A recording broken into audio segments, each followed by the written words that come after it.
Hi, my name's Robert Franz, and this is Ask Robert. Question number 5. This question is actually a two-parter. So first is, are there any instruments that are not represented in Baroque music? And the second part of this, I kind of mashed two questions together, is for someone untrained in music but appreciates and enjoys listening, is there any particular way for the untrained ear to say, that sounds like Baroque to me, what should I listen for? I lumped them together because they both really have instrumental components. So first off, what instruments are not represented in Baroque music? Saxophones. Why, you might ask? It has nothing to do personally with any saxophone players. I love my saxophone player friends, but the saxophone was not invented till about the 1840s or so. It was right around the middle 1840s when Adolphe Sax invented the saxophone. And the Baroque period lasted from approximately 1600 to 1750. So Baroque period ended about 100 years shy of Adolphe Sax's great invention.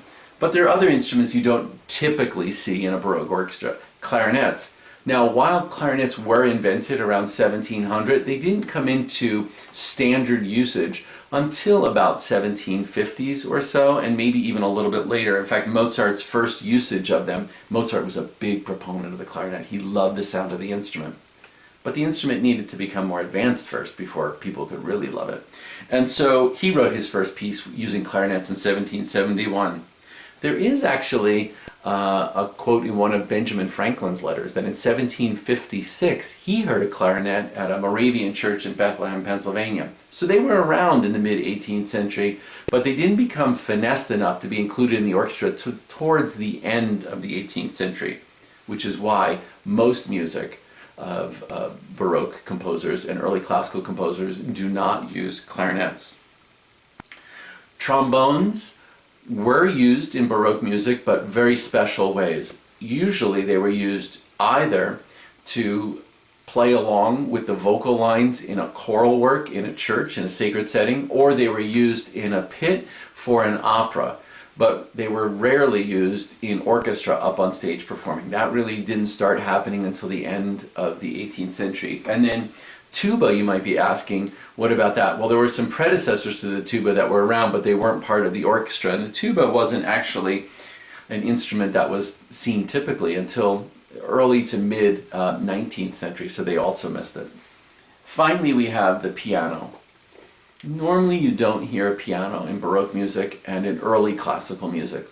And that's because the piano, which was also invented around 1700, really took a while to sort of work the issues out with the instrument. And so while composers were intrigued by it, composers like Bach felt like the forte piano, especially the first ones he tried, were really not good enough to write music for it, so he just stayed clear of them until way later in life. And then of course when we get to the time of Mozart and Haydn, and then of course Beethoven for sure, the piano has come into its own by the end of the 18th century. But this brings me to my second part of this question, which was, if for the untrained ear that you appreciate music and you enjoy listening, how do you tell if the music is Baroque? And one of the easiest ways to figure out if music is Baroque is by the use of a harpsichord. Now, a harpsichord is the predecessor of the piano, and when you look at the keyboard, it looks quite similar, except that often there are multiple keyboards rather than just one.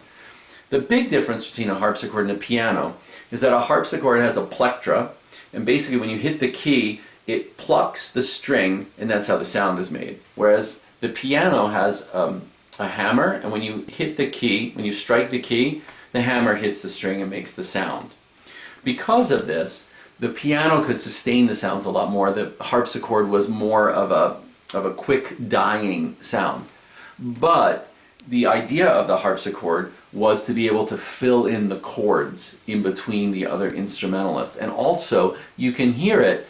Generally, you don't hear the pitch so much, the notes that they're playing, but you can hear the timbre or the color of the instrument. And it sounds almost like these crisp, cringling little sounds that are throughout the music. If you hear those, you are 98% sure that you're listening to Baroque music. Also, there are a couple of other telltale signs. One, Baroque music, a lot of it, not all of it, but a lot of it, was very string-centric. And secondly, you might very well hear recorders. Recorders, we all have played in elementary school. It's an instrument that we all learn on. But recorder really had their heyday in the 17th and early 18th century in Baroque music. And so if you hear recorders and harpsichord and lots of strings, you're probably listening to some Baroque music.